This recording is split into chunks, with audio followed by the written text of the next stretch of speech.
Ryan Rosenblatt from SB Nation Soccer, and the great UEFA Champions League action continues on Wednesday with 8 more matches, including one fantastic one as Borussia Dortmund heads to Eastlands to take on Manchester City. Now, Borussia Dortmund are the 2-time defending Bundesliga champions. If you could conquer Bayern Munich, if you could hold off all of Germany, you could compete in Europe just fine, right?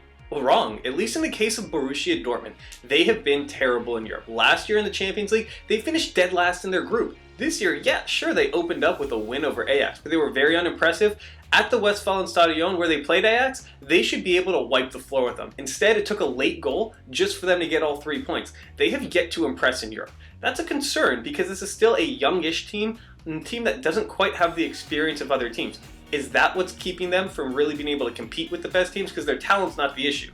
Well, we're going to find out when they go to Eastlands, because they're going to have to be very good if they want to get a result there. Manchester City's had similar problems in Europe. They didn't make it out of the group stage last year. They lost their opener, but it's a little bit different for City. They were an incredibly tough group last year, and their loss in the opener this time, that was at Real Madrid. It's not really indicative of a terrible team. They're doing just fine at City. Maybe if they lose to Dortmund, we'll throw some red flags up. Right now, they're okay. The question for them is whether or not they can play with this Dortmund midfield. Now, they're going to be outnumbered in the midfield, City will. Yaya Toure could do a lot, but he can't do it all on its own, and they're going to have their hands full, because if you look at what Dortmund has in the midfield, not only do they have numbers, they have a ton of quality there. You're talking about Sebastian Kiel, Ilkay Gundogan, Marco Reus, Mario Götze, Sven Bender, and Kuba. They have one too many players for those spots. That's how stacked they are, and they still have a guy like Robert Lewandowski up top. Plenty of talent there. Can City match that midfield? With less players, it's a lot to ask. Dortmund needs to be great in the middle. They need to control the pace of the match and really put that City defense on their heels if they want a chance here. Because if they try and hold on, play deep, and count on their defenders, that could get iffy. Neven Subotic, Mats Hummels, when they're at their best, are as good as any defenders in Europe.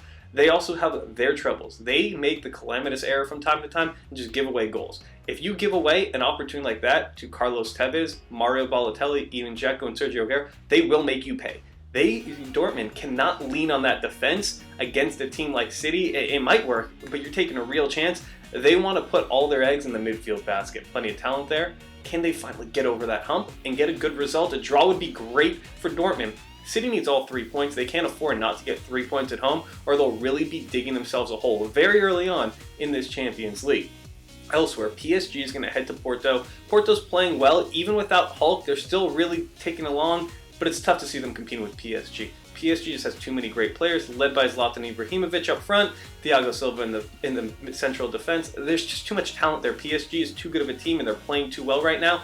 Hopefully Porto gets a result out of this, if only to keep that group interesting longer, but it's tough to see it happening. This is PSG's. Schalke, a match that they should win, hosting Montpellier. Montpellier won the league last year in Ligue 1, but they're bottom half of the table now. They're really struggling. Schalke with a win, 6 points, and they're in the driver's seat to get out of the group. They and Arsenal should get out of this group. 3 points for Schalke against Montpellier really kind of puts them on the road to doing so. Group C, that's where the fun is, because all 4 teams can legitimately get out of this group.